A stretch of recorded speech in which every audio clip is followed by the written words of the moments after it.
Hello everyone. So, okay, I accidentally closed the WebEx meeting. I had to restart it. So hopefully everybody who was there before has joined.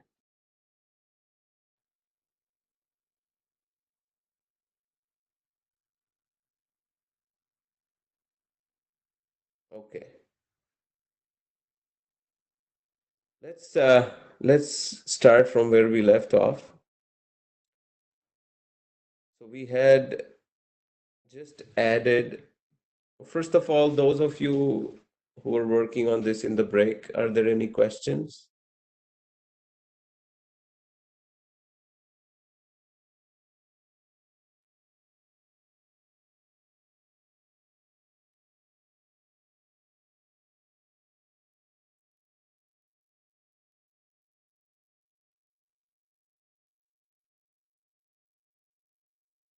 No questions. Okay. So,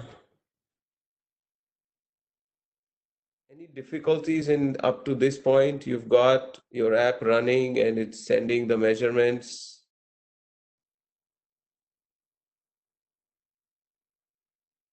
To the Android Studio here in the debugging log.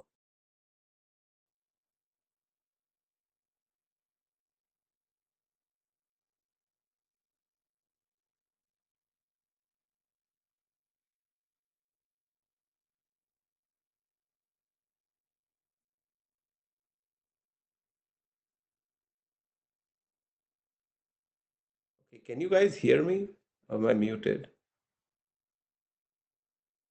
I'm not muted. Can hear you. Okay.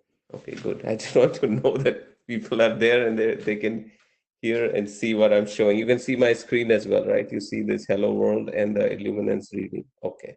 Yes. I've got an argument, I've got an error on that line 34 that I think you changed it while we were on break. Mhm.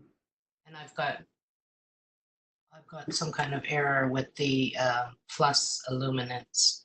It's showing an error. It says wrong third argument time. Okay, just make sure there is no extra commas. So there should be only two arguments, tag I see. I've got an extra comma, yes, after the and the whole thing. yeah. Yes. So Okay. so when it's saying extra argument, wrong third argument, when we actually want only two, Right. that would be your clue that there is an extra comma somewhere. Okay. It's Thank you. outside the quotes. We have a comma here, but it's within the quotes, so this doesn't break the flow here. Right. Thank you. And there needs to be a space after illuminance within the quotes. There doesn't need to be, it's aesthetics. If you don't put a space there, it will not have a space here in the output. Okay. So that's just aesthetics. It's not necessary. It won't make a difference. Okay. Thank you. All right, so let's see how we can change this reading, how we can access this sensor. And the way it works is, and this is what you were asking, Shahrukh. You see this triple dot here in your I emulator? just did it and it works. Like there's a light one if you move it and it keeps changing it. Exactly. So you hit this triple dot and it will open, it's supposed to open it. Where is it? It opens up another panel which gives you access to all the other features of the phone. I mean, this is a simulated phone that you would have on a real phone. There it is, expanded controls. You can just put it next to your emulator and you have access to all of these things. You could, simulate a location. You can say where you are. So if you're making an app that is location dependent, default location, both Apple and Android put it in, wherever they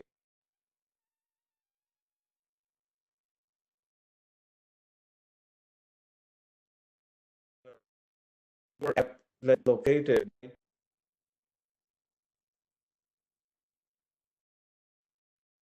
simulation. You can do it through this. Similarly, there are many other things, cameras, cell phone signals, batteries. You can do all of that. And one of these you will see here is called virtual sensors. Let's go there. So virtual sensors, so there is a device pose, meaning how your device is positioned. So the default you will see is 0, 0, 0 along all three axes. The angles with respect to the three axes will be zeros, the rotation. You can change the orientation. What we are looking for right now is in this additional sensors. This is where you can, make the device pretend that it is at a certain temperature, proximity. Can anyone tell me what this proximity sensor might be useful for?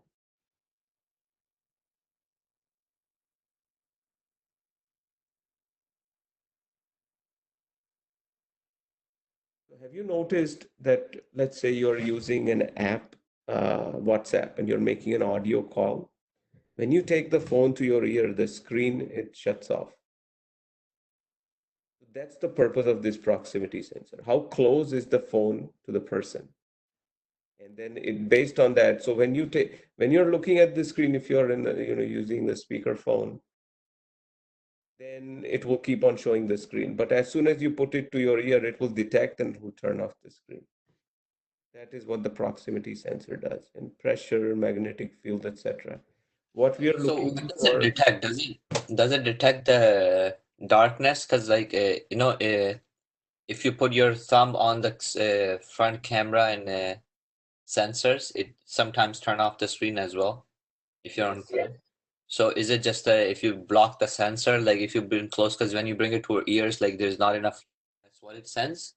Or is it like, I don't know, some other things?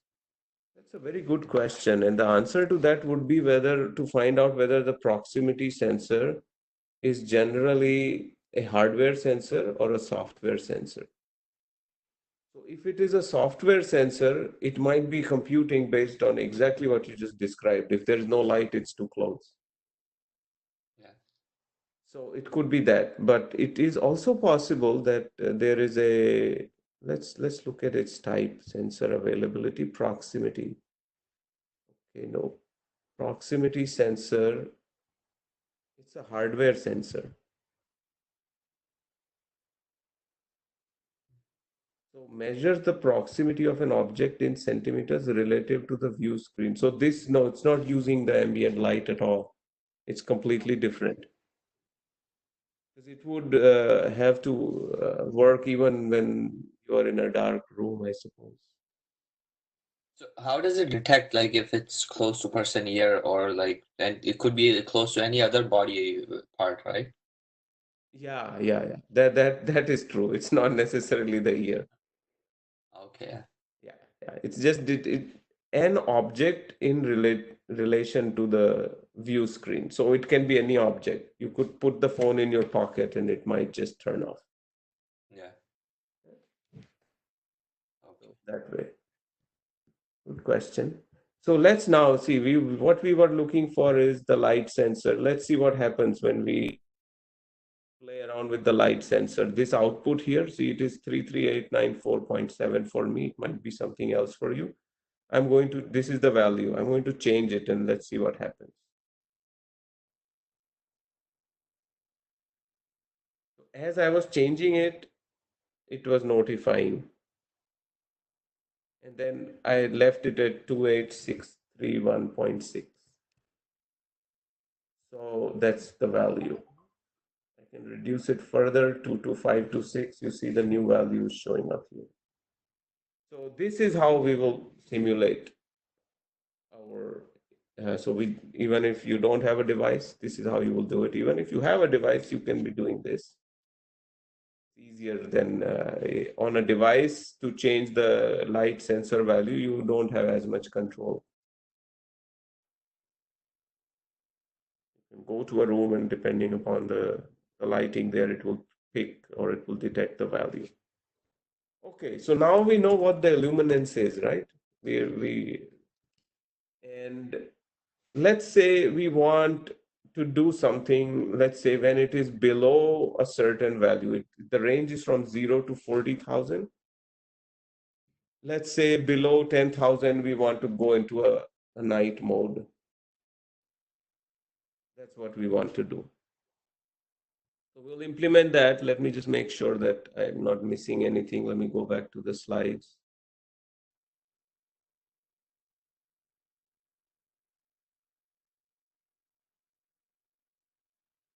Okay, so this is what we just did. We found this out. Okay, how frequently does it receive an event, and how can we control it? So right now, if you see, it is receiving very frequently. The difference between these two events, 10.87 and 11.07 seconds. So it is of the order of 0.2 seconds, the difference between this. Typically, see, yeah, most of it is 0.339, 0.539. So 5 times a second, roughly, it is receiving this information. If we are changing the mode, we are not interested in the ability to change it 5 times a second. That is just insane.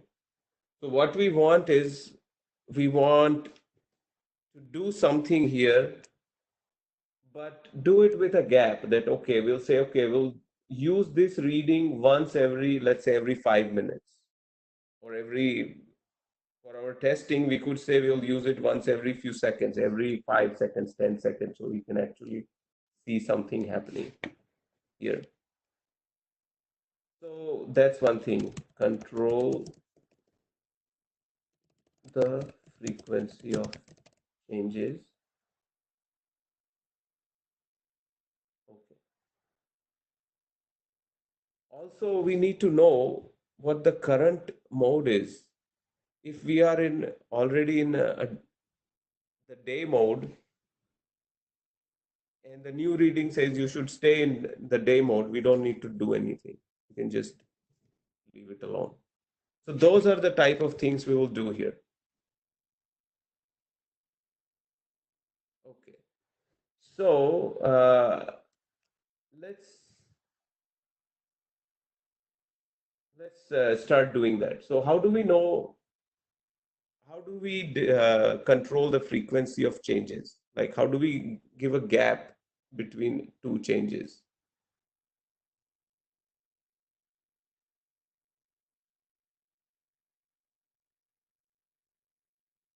If I've changed the mode from day to night right now, or I have processed the reading, let's look at processing this. I'm processing this value of illuminance. If I have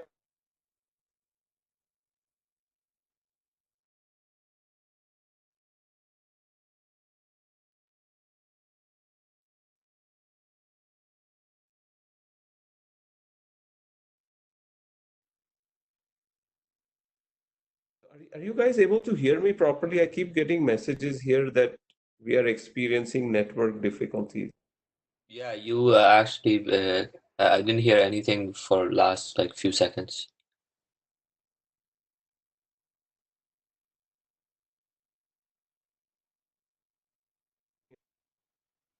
Okay. So I don't know, maybe I am having network difficulties. So what I was saying was that here we will control the frequency of changes. Like, if we have just processed this reading, we want to wait for some time before looking at another one. We don't want to be doing 5 times a second. Ambient light in real world does not change that fast, right? So how do we do?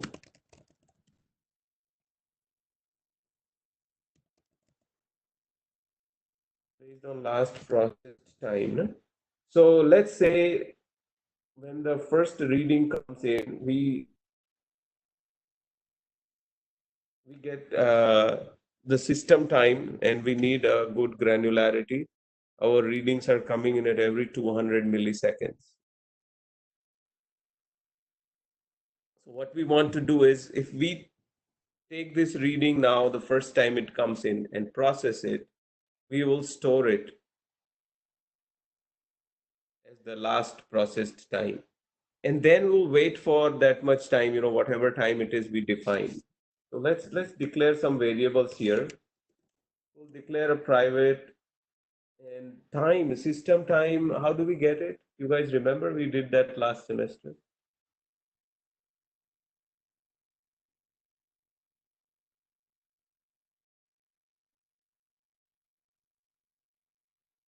So typically,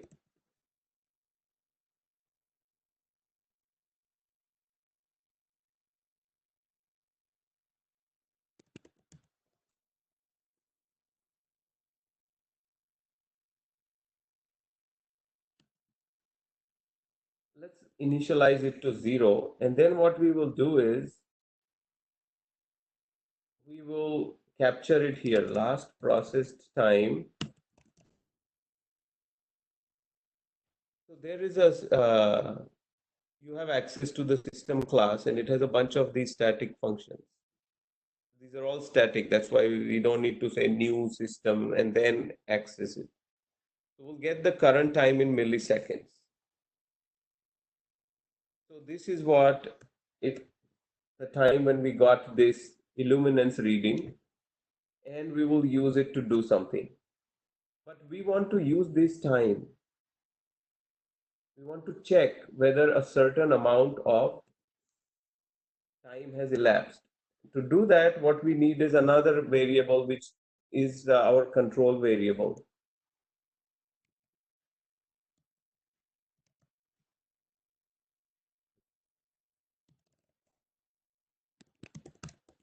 So at what intervals we will process. And since this is in milliseconds, okay, I'm missing the type long. For now, let's say 5,000 milliseconds, meaning 5 seconds. In a real app, you'll probably use a lot longer than that, but I want us to see those outputs in the log every 5 seconds without having to wait too long. So we will do that. So now what we want to do is actually, instead of, instead of assigning it to last process time, let's assign it to a long variable called current time, right? So this is the current time. What we want to do now is check if between the current time and the last process time, this much time has elapsed, processing interval. If it has, then we go inside the if. So we'll take current time minus last process time. If it is greater than processing interval, then do something. Otherwise, just move on. Don't do anything.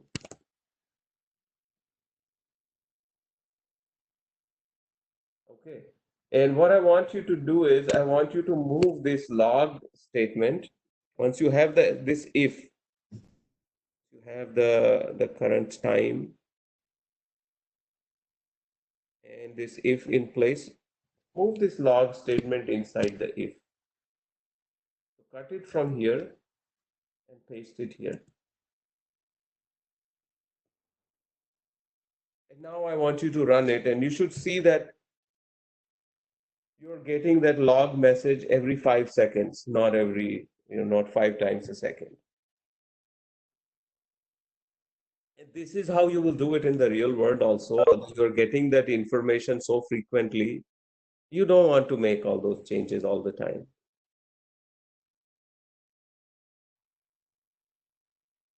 So go ahead and run, and getting the message once every 5 seconds now.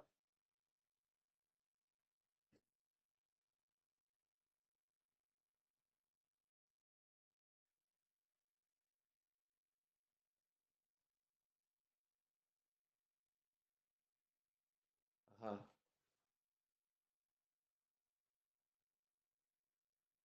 Okay, not getting it every 5 seconds, right? Why is that?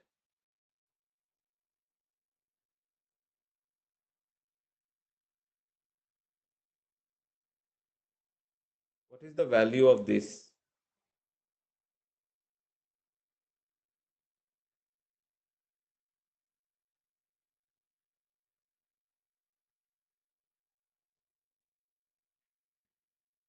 last processed time we initialized it, right, as 0. Are we changing it anywhere?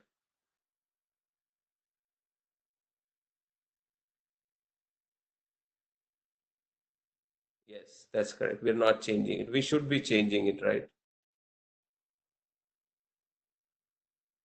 Where would you change it and to what value?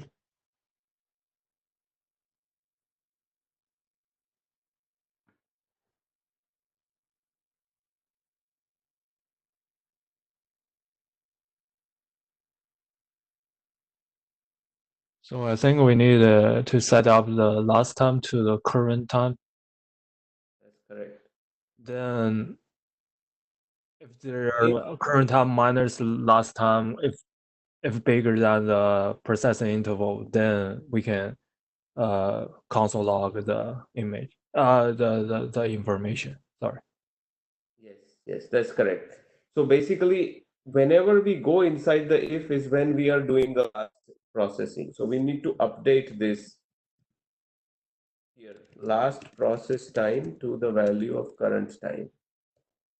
So that way, the next time it comes here, this has been updated. And then it stays that until so much time has passed. So now you should actually, now it is correct. You should see every 5 seconds now.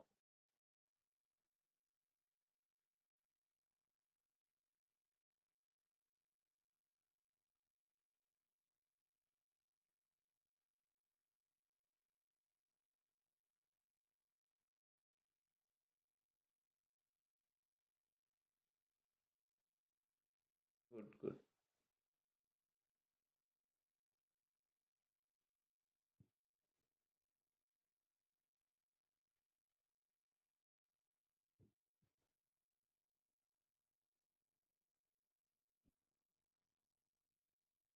Okay. Everybody up to this point?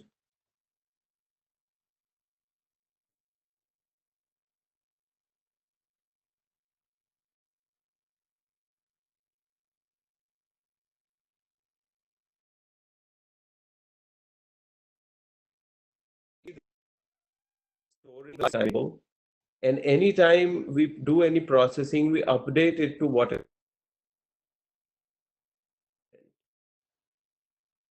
And this is what gives sets us up. We look at the current time. Every time we receive a reading, we say, okay, what is the time right now?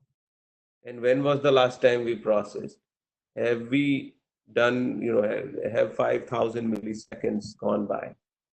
If the answer is yes, you go inside and then we do this.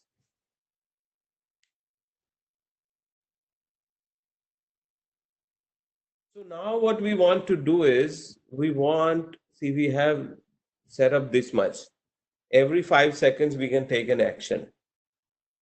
Now let's say the reading is below,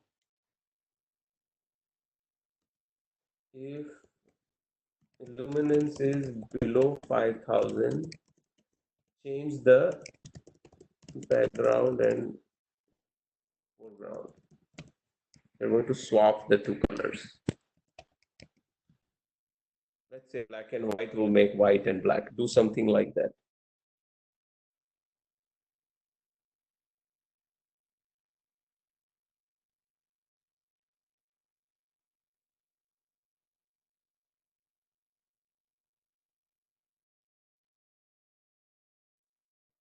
This is what we want, right? This is actually, I stop.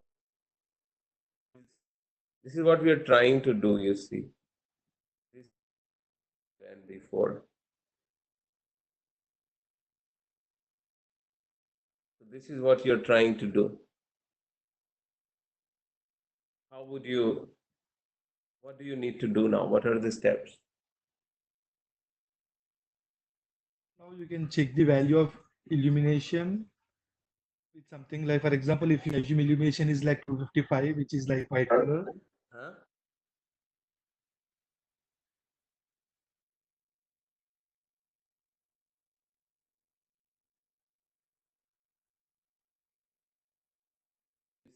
Below 5,000, then do something else, right? Is that what you're saying, Sandeep? Actually, I've seen in like GitHub that he has taken that illumination as like 255 and he checked with like 255. So if the value of illumination is above less than 255, then we can change it to black color, like we can mix it. Yeah, so basically we can use any value. You see this sensor, if you look at the sensor, its range is from 0 to 40,000, right? So you can set a threshold for yourself. We've just picked 5,000 as a number out of the, so below 5,000 we consider the room is too dark or too bright. No, I'm sorry, it's too dark and we want to swap the colors. So this number, I don't know what you're looking at in GitHub. I have no idea, but whatever number you want to use, you can use here. You can use 5,000, you can use 10,000. Because we are just doing a simulation, all that it means is that when this little ball goes below 5,000 or whatever number you have chosen, you will see the change. With 255, you're going to have trouble because you move it a little and it just goes above that. So using a larger number gives you the freedom to play around with this a little for your testing. In the real world, you will actually use a device and play around and see what happens. So for now, we'll do this. Now what we want is we want to change, whatever is here, we want to make that black and this text white. What do you need to be able to do that?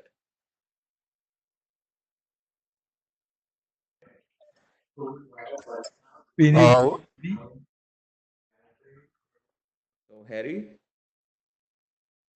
we need a find wheel by ID to find the. Actually, we need to find the root wheel, gather the root wheel from this activity. Then we can change the root to the have a function called like I think it's called a set background color.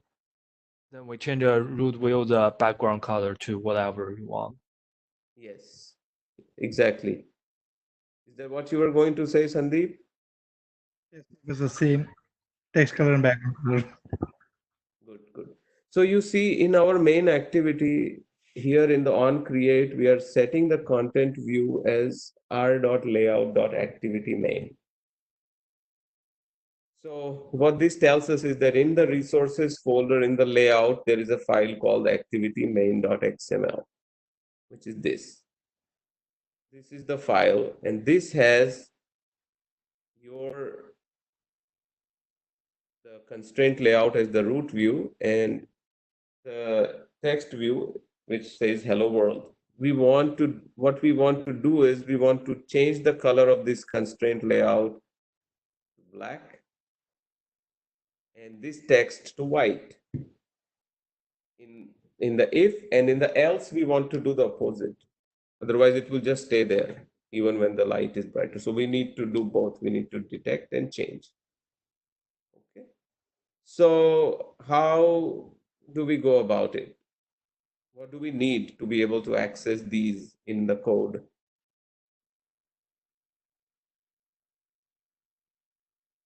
So Harry said find view by ID. What we need is an ID. And right now, if you see, there is the ID for this constraint layout is blank. For the text view also, it is blank. So let's give this an ID called root view. The constraint layout, call it the root view. And the text view, we'll just call it text view with a small t. Make sure your t is small, otherwise you will have conflicts.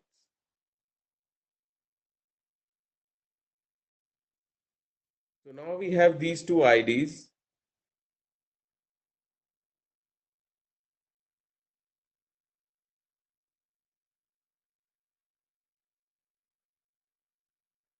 Now the job is simpler. What we do is we get those two views, the root view and the text view. Okay, so just make sure, I'll go back here in case anybody is still looking at this. In your layout activity main.xml, where it said constraint layout, you would select that and change the ID to root view. And where it said text view with a capital T, you would select and change the ID to small t text view. This sets us up. We can now access these as variables from our code. Without the ID, we cannot access them. We probably can, but it would be a lot more cumbersome. Now we can access them by ID. So when now we want to make the root view dark and text light. So how do we get the root view? We will get it using find view by ID. What is the ID? Any ID that you use in your XML files, you will have access to it. But when you say r.id, resources.id, you will see those things here. So we have our root view.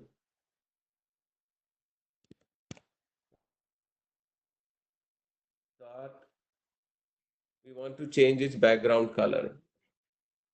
So as soon as you say dot, it will give you all the methods available to you.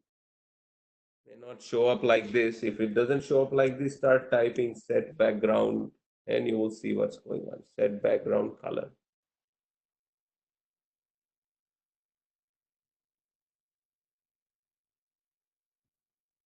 Let's choose this set background color. And this here,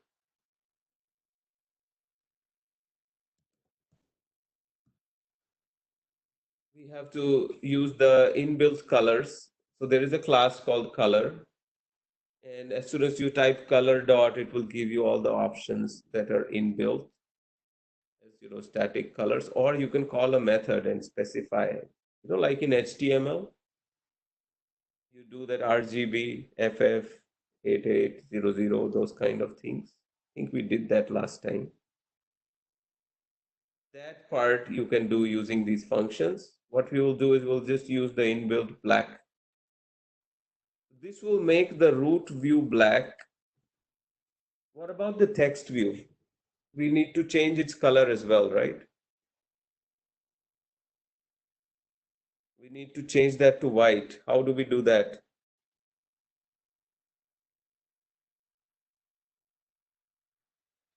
Same text view dot set text color white.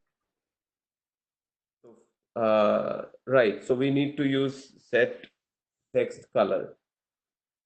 We need to do a find view by ID first, right? So we'll do a find view by ID, r.id dot. And the ID we gave it was text view with a small t. Now, if I start doing set text color, there is no such method in this. Why is that?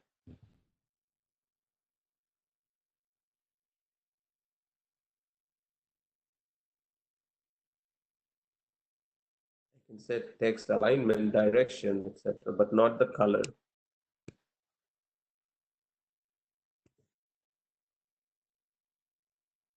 What does find view by ID return? What type of object?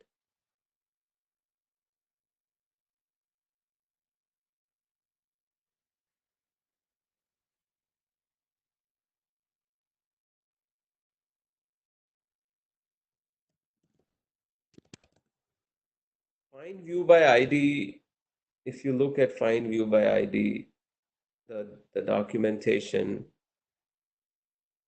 you will see that it returns an object of type view. So we need to cast it into the text view. Perfect, exactly. So it returns a view, right? And in this case, we know that that is a text view because we created, or we at least, we know what is in that XML file. So we cannot call that function set text color because view does not have that function. Text view has that function. So what Harry said is exactly what we need to do. We need to cast this as a text view. So this now is a text view. You could assign it into another variable, or you could enclose this whole thing in a bracket and then do a dot, and then you will see that you get a method called set text color, which wasn't there before. So anytime, if it was a button, let's say, and you want to change what happens on click, then you would cast it to a button. Things like that you will do. You will say set text color, color dot white. And we want to do the reverse of this in the else. So we first change the root view to black when the illuminance is less than 5,000, and text view to white, the text color to white. Now we will do the opposite here. Where it is black, we'll make it white. And where it is white, we'll make it black.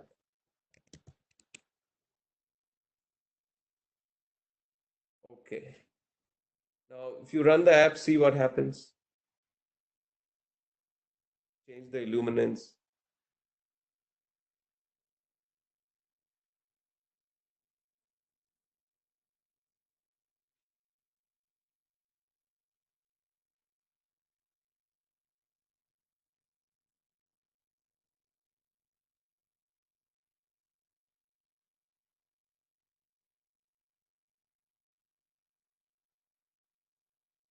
It's swapping colors. I see a yes from Harry.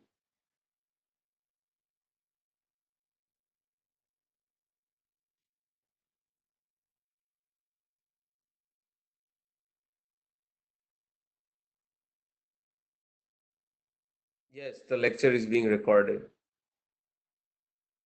Yeah, it's working for me too. Okay.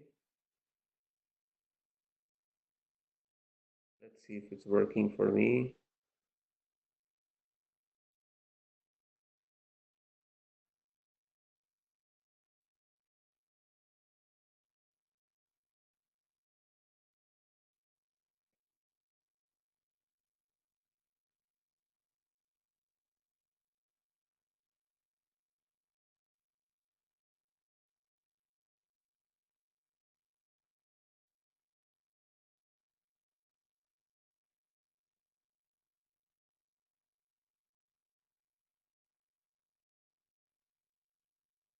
This is the app.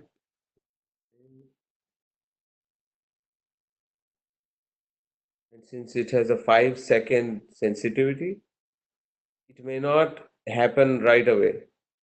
It waits for a few seconds, maximum 5, before it will switch back. This is the behavior you should see. It's not immediate. It would be immediate if we reduce that 5,000 to, let's say, 100. Then it would, as soon as you change here, it would change there. Okay, here is a little exercise for you. Those of you who are up to this point, you can try this next. See, right now, what is happening is whenever this illuminance is 5,000, we are changing the background and the foreground color. So let's say it is 4,000. We have changed it. Now we change it to 3,000. We will again change this. If we change it to 2,000, we'll again call all this. Even though it was already this, we keep on calling this. That is not very efficient. This is a very simple app. You don't have too many things going on. But maybe there are cases where you don't need to do unnecessary things. So find out or implement such that these changes happen only when necessary. If the mode is already, let's call this the dark mode. And let's call this the light mode. So if we are already in the dark mode, then don't do anything. If we are already in the light mode and it wants to do this, then don't do it. Go ahead and implement that. Take about 5 minutes.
Okay. Anybody got that?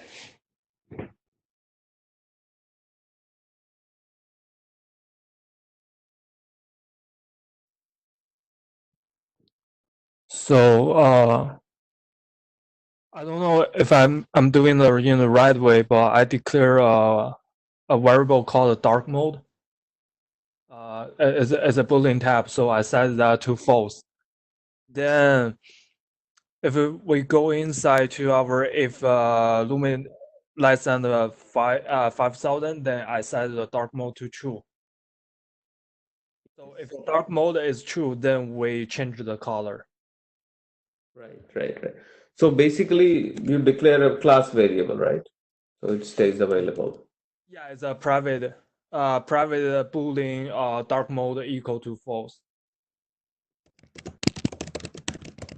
Okay. This is good. So it's false. So when it's not dark, we go into this. That's what we are saying. So when we are not already in the dark mode, then do this. And inside this, whenever we do the dark mode to true. So this way, what will happen is that if the luminance, meaning already done 4,000 to 3,000,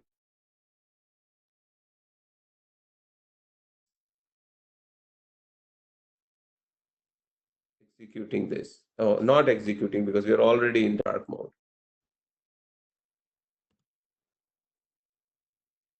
Okay, and so in what happens in the other case, Harry? What So in the other case, you have to set to the dark mode equal to false. Yes. If it's not in the dark mode, then we change the color. Exactly. That's exactly how we do it. So basically, in the else, if we were in the dark mode, then we change it to the light mode and then we set this to false.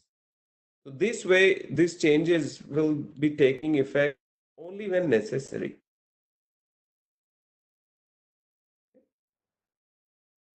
So these are the three things you need to do. You need a variable to keep track of what mode you are in right now, if it's dark mode or not, and then use that. Before making these changes, we check, hey, am I already in the dark mode?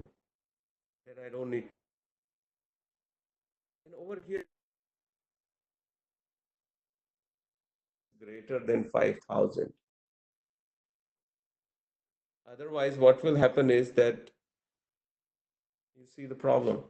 Let's say the illuminance is 4,000 when we are already in dark mode.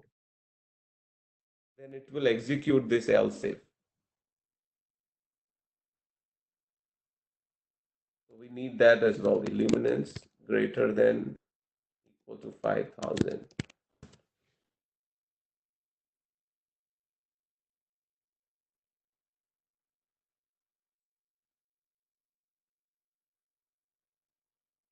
Is this point clear? Why we added this?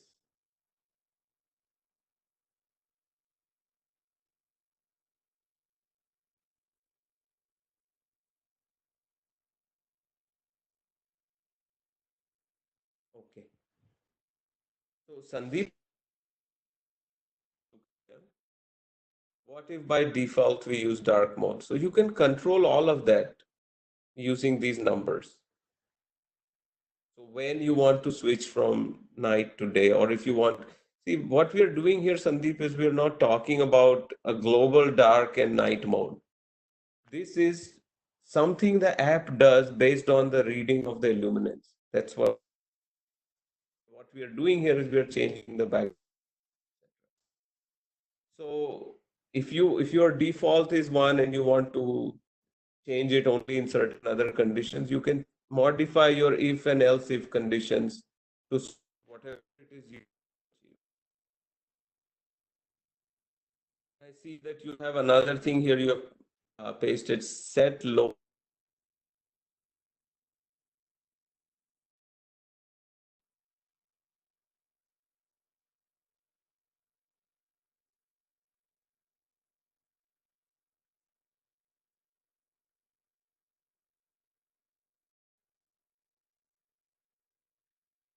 Oh,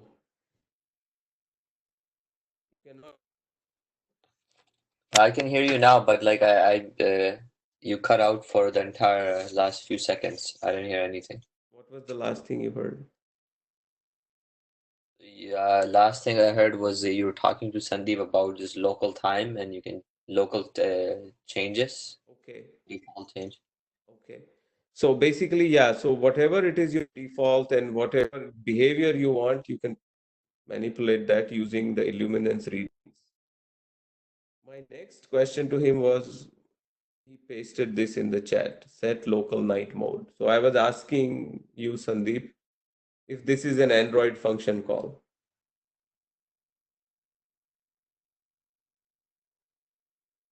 This is a native. You guys can hear me now?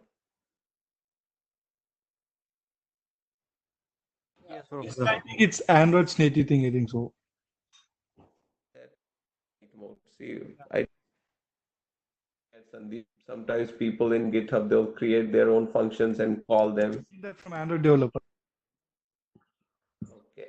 Set local night mode. What this is, good point. What happens is that Android has a built-in feature called night mode. iOS also has, and you may have used it. But what it does is it leaves the implementation of that functionality to each app. So Android by default does not change anything. It's up to you as the to say night mode, this in the night mode. And my app will look like this in the day mode. So that function call, have you tried it? Does it do anything? No. It doesn't do anything, right? What is happening is if you look at the documentation, you will find that that local night mode. Override the night mode used for the delete. So function call. No, what may happen, son? Let's say you have an image in your view, and the image one for the night. How will Android know that you want to switch from this image to that image? So that burden of that functionality is upon you. Instead of using something where it says, okay, if the mode is this, use this. It's Android mode. So that is like what we are doing is using the sensor, and what Android is doing is maybe there are people who like to use their phone in the dark mode all the time. They don't care about the light mode. So they can go into the Android settings and say, run my apps in dark mode. And whichever app supports that mode switching will start doing that. It's again up to the app to provide that. And instead of using Illuminance, you may say, okay, when the system is in dark mode, use this, otherwise use this. Okay. So far, any questions? You're all up to the point where when you change the sensor, you get the switching happening. Anybody have any dark questions? If you're, please.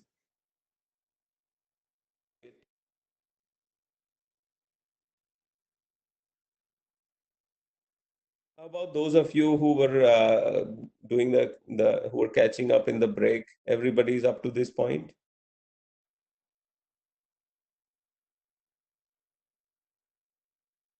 Perfect. Okay. So see what we have done so far. Let's review. We started with a blank activity, which was just a hello world. And then we said, okay, we want to start listening to sensors. So we said, we will implement a sensor event listener. This is an interface which requires you to implement two methods, sensor changed and on accuracy changed. So we added just these two methods. Android Studio gave us the, an option to add it for us as soon as we said implement sensor event listener. So we added those, and then we started building onto this. We got a reference to the sensor manager We got the light sensor out of it. And then we said, okay, we have this, but how do we listen to it? So we said, okay, let's register the listener. So in the sensor manager, we said, okay, your light sensor, we want to listen to it. And what will be who will be the listener? This, meaning the present object, which is your main activity. And similarly, on pause, we unregister. This won't change the behavior of your app in terms of what you see on the emulator if you don't have this. But this is good practice because when your app is not in the foreground, you don't care about what the light sensor is. So that's why we added these. And then we started working with whatever the sensor event we are receiving. We get the illuminance value, and we are then, we put in place the infrastructure to control how often we look at that value, and then change the dark or night mode depending upon what the current setting is, what the illuminance reading is, and so on. So this is how far we have come. And let's see if I still see all of that happening here. Yep. So the changes are happening. There is a delay because we have a 5-second delay. Okay. Let's go back to our slides and see where we are and where we want to go. So this part we have done. How frequently, how can we control it?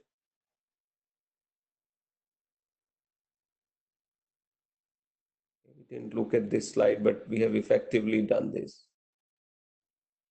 We assigned IDs to the two views here, the host and the text view, and we are swapping. And this part also we did. Can we prevent unnecessary change color calls? Basically, the dark mode true false that Harry talked about as well, that we did. Let's see how this can be used in a practical situation. So you could define a theme.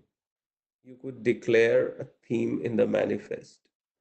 So in a practical situation, what you would do is,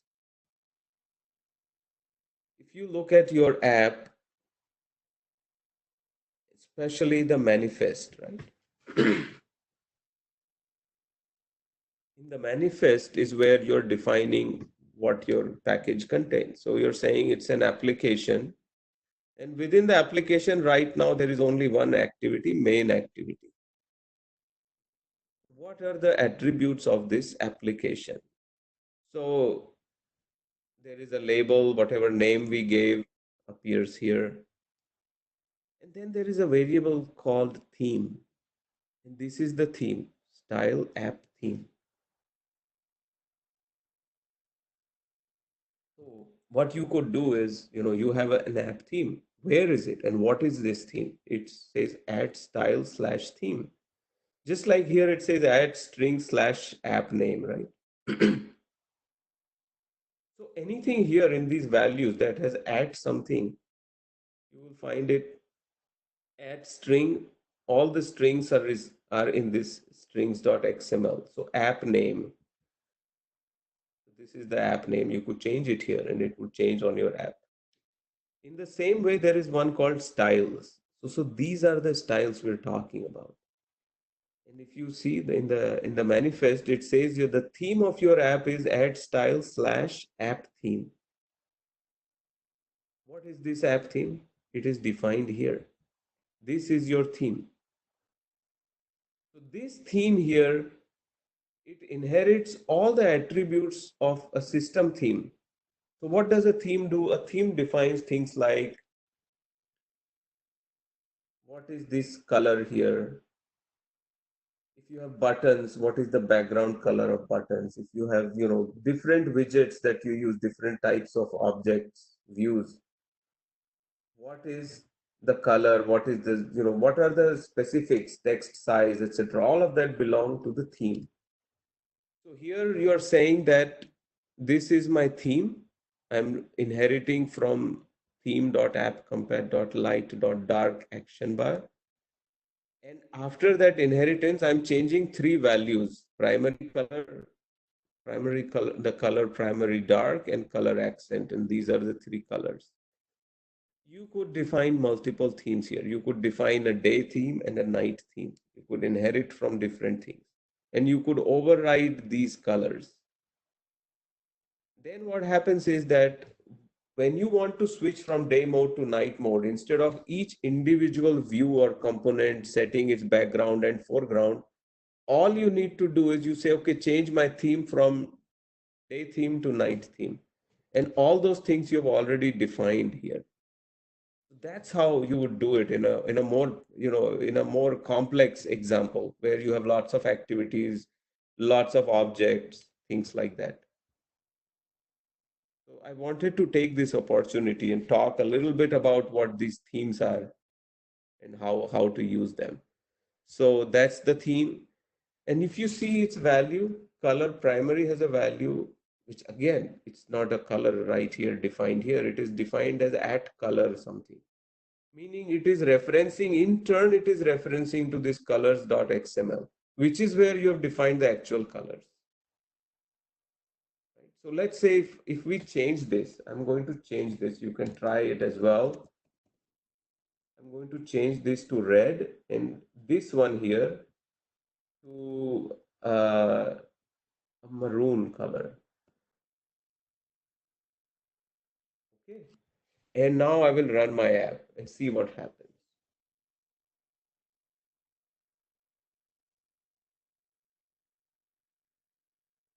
This is not my app. This is a previous test version. I should actually get rid of it.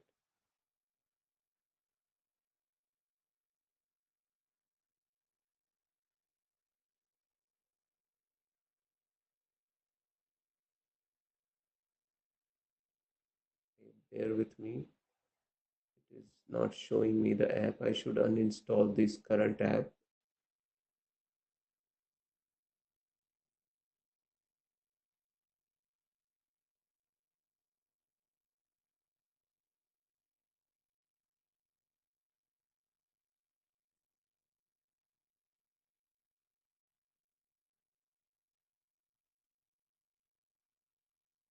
Okay, let's run it again. So what I want to show you is that this is where you control the changes to how your app looks. See, suddenly I have the dark color at the top, the primary color, primary dark at the top, color primary here. The rest we are controlling in our code. That's the idea. You could define a theme and use it. Questions?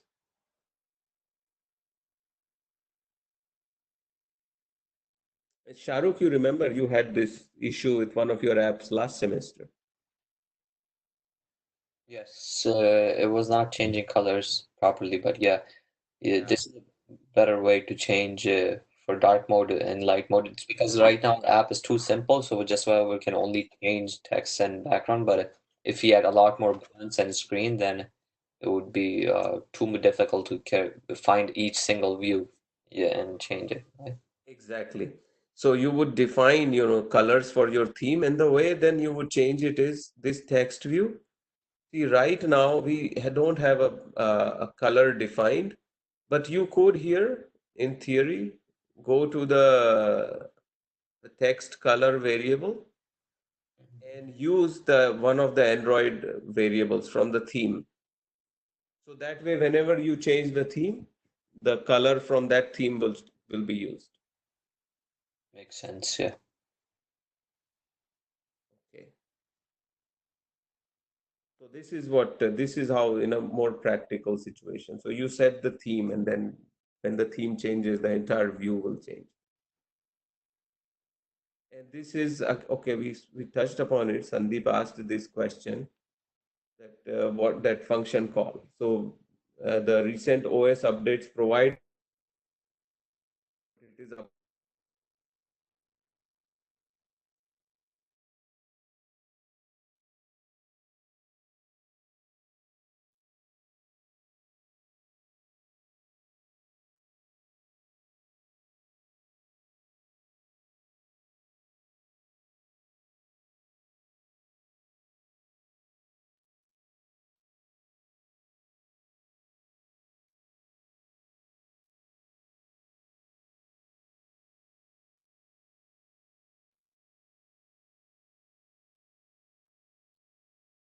You lost me. I seem to be having trouble with my wireless connection here, the router.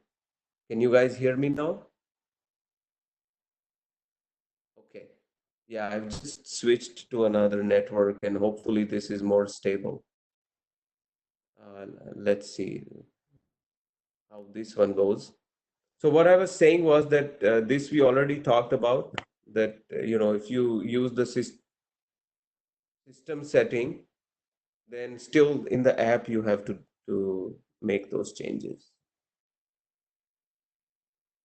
Our next assignment, next part of this activity is motion sensing. Okay, before we move on to that, I just want to make sure that this light sensing part, everybody's on board with it and that nobody has any questions.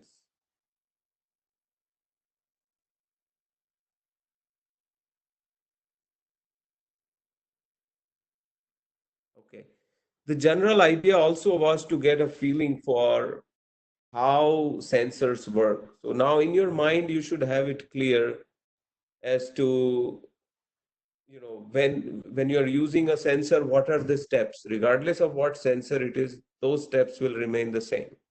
That you will implement a sensor event listener, you will register the listener, and then when the events come, you will process them. This part should be very clear by now.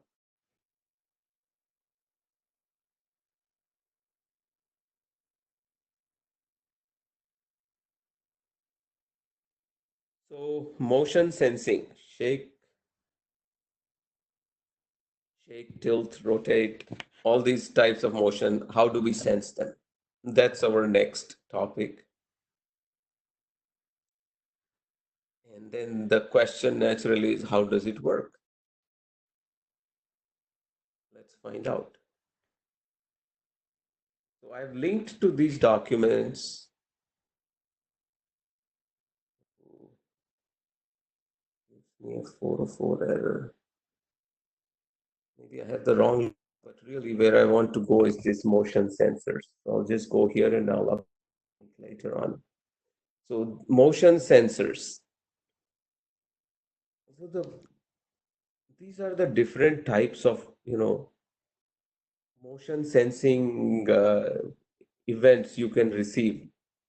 Gravity, linear acceleration, rotation vector, significant motion, step counter, and step detector. Many of you, you obviously know about things like Fitbit and all that, and your phones have, they talk to them. Even your phone itself has the ability to detect things like steps. And these are generally software sensors, step detectors. They look at how the other sensors, they detect, they try to guess what kind of a movement your phone is making to decide whether you've taken a step. Significant motion is like sudden motion, like shaking and stuff like that. So these are the different types, and generally all the phones, all the devices will have two hardware-based sensors, accelerometer and gyroscope. So what does an accelerometer do? It measures the acceleration force along the x-axis, y-axis, and z-axis. Right? Let's see if there's a diagram here of axes. Yeah. So your device in a three-dimensional scenario, which is what we live in, the orientation is divided into three, axes, X, Y, and Z, and nomenclature is just, it does not matter which one you call what. But the idea is that you need to know that the motion or whatever is being measured, it's measured in three different directions. For example, if this is my phone, I could move it just in one direction, in the other direction, or like this, right? So those are the three planes, and your sensors will measure, and at any given time, all three may be changing. So all three readings will come to you when you use the accelerometer. there is one, another one, accelerometer is there, and then there is a linear acceleration. So accelerometer, you will see in parentheses, it says here, including gravity. Meaning even when your phone is stationary, there is obviously the gravitational force acting on it. So this sensor measures it all the time. If when your phone is stationary, not moving at all, it still measures things and sense. On the other hand, there is this linear acceleration. This excludes the gravity. So this one will send readings of 0 or nothing is happening when your phone is stationary. So some of these things you need to know about. What we want to do today is use one of these sensors and see what we can do with it. What is the gyroscope? So there is the accelerometer and the gyroscope.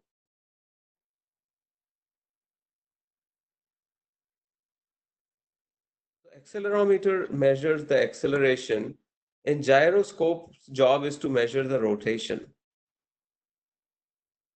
So combining those two can give you a lot of information. So the current rotation plus the forces acting on your phone can tell you if the phone is currently moving, how fast it is moving, all those things. So these are what is available to us. What we want to implement is now, see, we have access to this. We played around with this light sensor. If you go back to your device pose, you will see that you have rotation and movement. You can move your device. So let's see the movement first. X, movement along the x-axis, along the y-axis, and along the z, meaning it's coming closer and all. So you can simulate all this and make things happen here.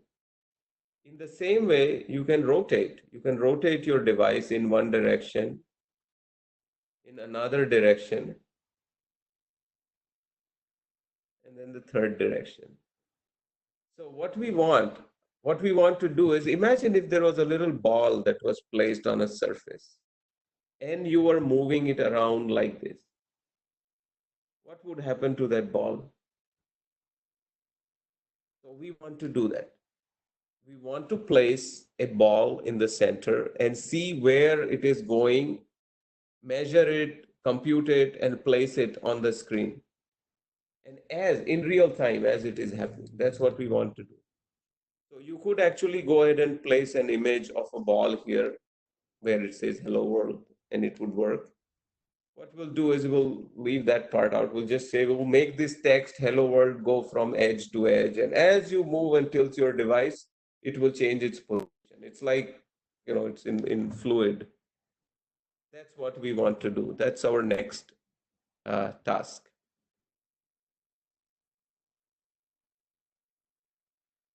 Right? And this is a screenshot of what I did as a test.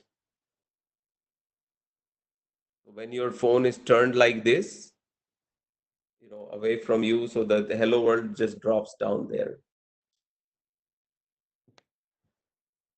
So we are at 12:43. I don't want to start the implementation of this. This will continue in the next class. I want to talk to you guys about your projects. So that's what we'll do for the remainder of the time available to us. However, are there any questions related to this sensors business, or this, especially the motion sensors we just talked about?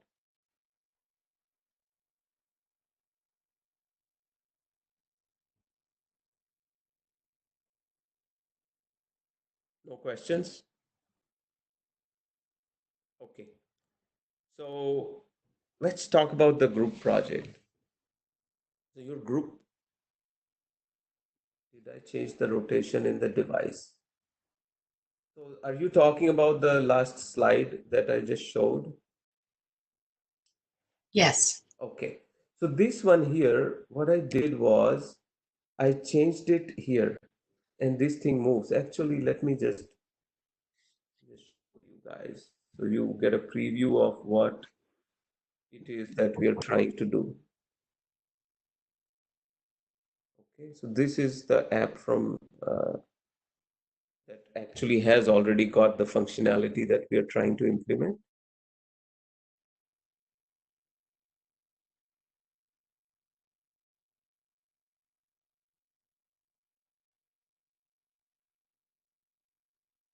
Okay, so as we move this, you see this axis, this it's not doing anything. We are only looking at X and Y here. This is what we want to implement. We want to measure and then we want to compute where on the screen it should go. That's what we're trying to do. Does that help?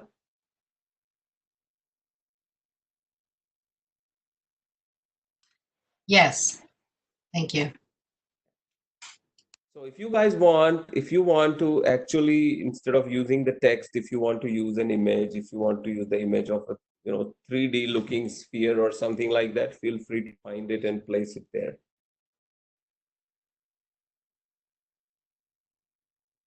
Okay, group project